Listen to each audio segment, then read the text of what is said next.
Hi guys, good morning. It's super early here in DC and I wanted to give a little update 2 years after I made the decision and announced to the community to close Little Om Yoga Studio. So yesterday morning I woke up and I felt a lot of emotion. I felt like something was moving through my body. I wasn't sure what it was. I knew it was going to be a new moon over the weekend and I'm really sensitive to that.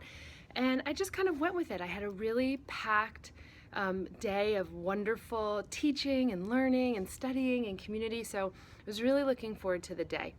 So woke up, went through my normal morning routine and decided, I'm gonna write. I feel so much gratitude this morning for my life, for all of these opportunities I have, and for this amazing work that I get to do. I'm so lucky. So I wrote this Facebook post about it, and while I was writing it, you know how it has the history? It popped up today, on this day, 2 years ago, your newsletter. It had the newsletter for Little Om, and it had a letter that I had wrote to the community about closing. And I just I was a little in shock that it was the actual day, because I had been feeling this thing is shifting, it's moving through me. I know something is happening. I'm resonating with some feelings from the past that are already inside of me. And there it was, the exact day that I had sent the email. And you have to know that behind the scenes, I had known for about 2 or 3 weeks that I was going to need to send that email, and I was terrified. I was in bed. I couldn't leave my bed because I was just so sad and so scared to tell everybody, and I felt really bad about myself, and I felt like I was letting everyone down, and I really couldn't stop crying. So building up to that November 16th email was a really personal and big deal. So, okay, so go through that, and then after I realized that yesterday was the 2-year anniversary, I had a moment. Again, this is a new moon time. Tomorrow's a new moon, Saturday.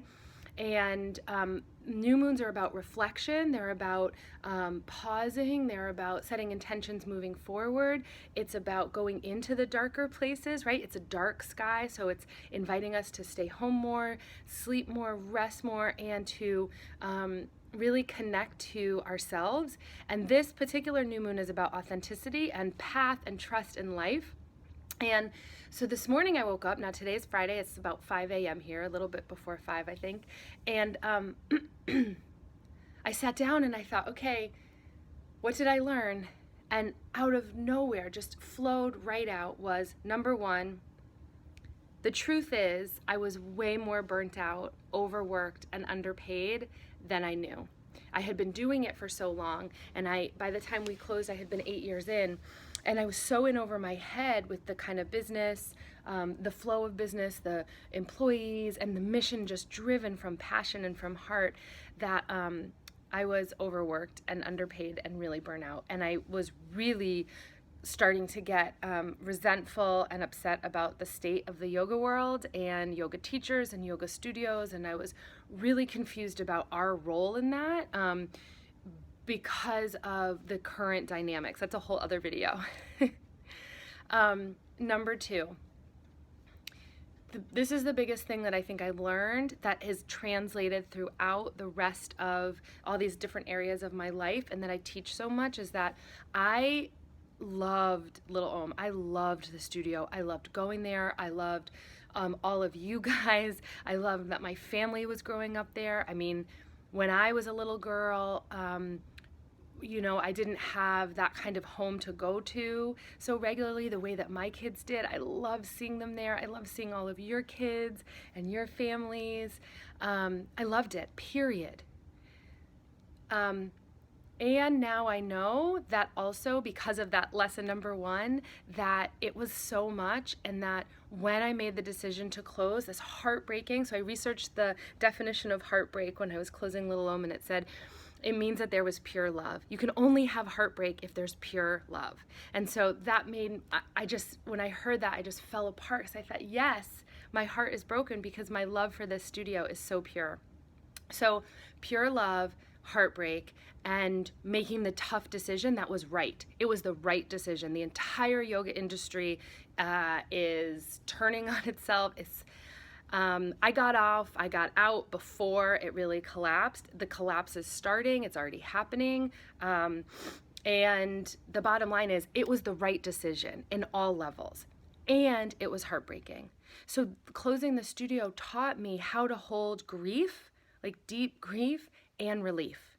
How to be still, like, how I've never thought about holding these things together, right? These complex range of emotions.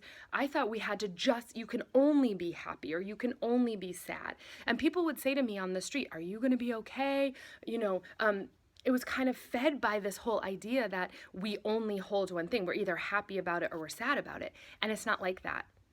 For those heartbreaking things, for that pure love, it's not like that. When we've had a sick relative, right? And they pass, we feel confused because shouldn't we feel sad? Shouldn't we feel relief? We can feel both.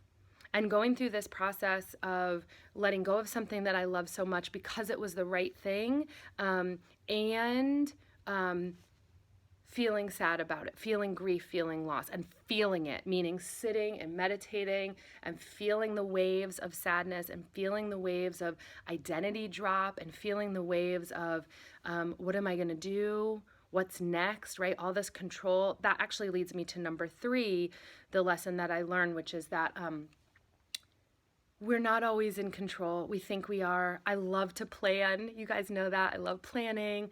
I love mapping out visions. And sometimes things come up that are out of our control, right? And we are really just here for a short time, and we have very little control over the outcomes. And that this process has taught me to trust myself and to trust the bigger picture. This process has taught me to just relax into life a little bit more, and that I never knew when I was running the studio for those 8 years that so much freedom and flexibility and joy and abundance was possible for me. I really was limiting myself. And listen, it wasn't on purpose. I'm an avid student of law of attraction, of mindset work, and I didn't even see how trapped I was in my own limiting beliefs, especially around money. Especially around a very unhealthy relationship with money that I had when I was running the studio and in the name of other people, right? Like giving so much away, never taking what I needed for my family at the end of the day. I always paid myself for sure, because a lot of people don't, and I got coached on that really early.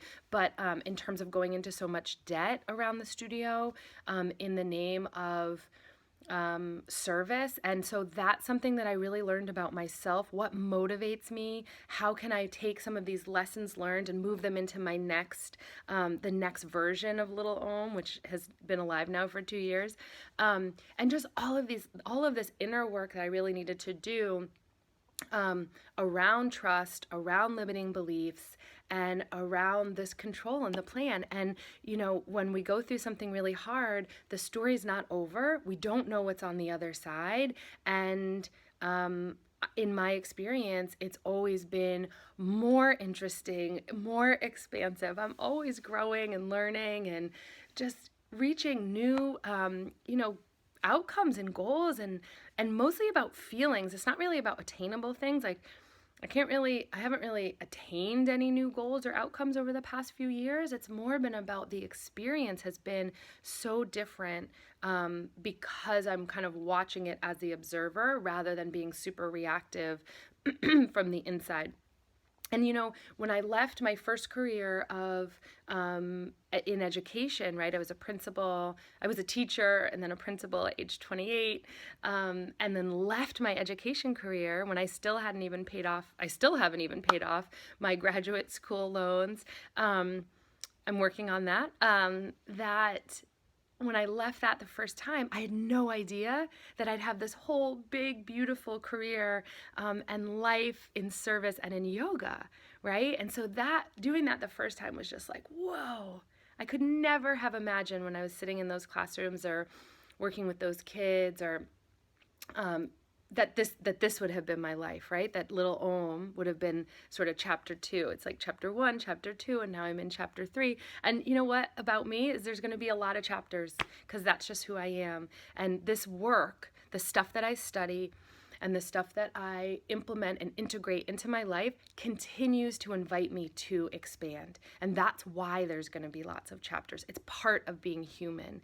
And I don't know how many chapters are going to be in my life. So I want to make sure that for me, because one of my core desired feelings is contribution, connection, creativity, all of those things mean that I want to show up every day, 4 or 5 a.m., and chat, share. I've always been able to share about my life. I'm really comfortable and open about all the areas of my life and the stories. And I've learned so much from other people who've really stood in that and said, like, this is who I am. This has always been who I am. If you're not into it, it's okay. You can unsubscribe, you can stop watching. But for some people, maybe you'll connect to that heart story of, lessons learned when we have no clue why we're going through something. Now, I don't think everything happens for a reason. It's not like that. I think that life has suffering, life has challenges, and it's up to us to make meaning, to think about what lessons are there, to think about how we can learn from our experiences or not, right? Like it's okay if you don't do it. It's just I can't live that way. And my soul is always wanting to be talked to and massaged and heard and nurtured and nourished. And the more that I've done that, the more that the soul part of my life lights up, really the ego part. I mean, in terms of it's guiding, if the soul's guiding, the ego is, in my experience, just been able to kind of pull down a little bit and simmer down a little bit so that the soul has more room to breathe and guide and love. So those are my thoughts from closing the studio, which I loved, loved, loved. And I'm really glad that I was able to share this with you guys. I'm super grateful that we still have a community, that we're still connected, that we're all still learning and growing together. I love the emails that I get from you guys and the pictures of your kids and staying in connection. I hope we do that for the rest of our lives. So namaste.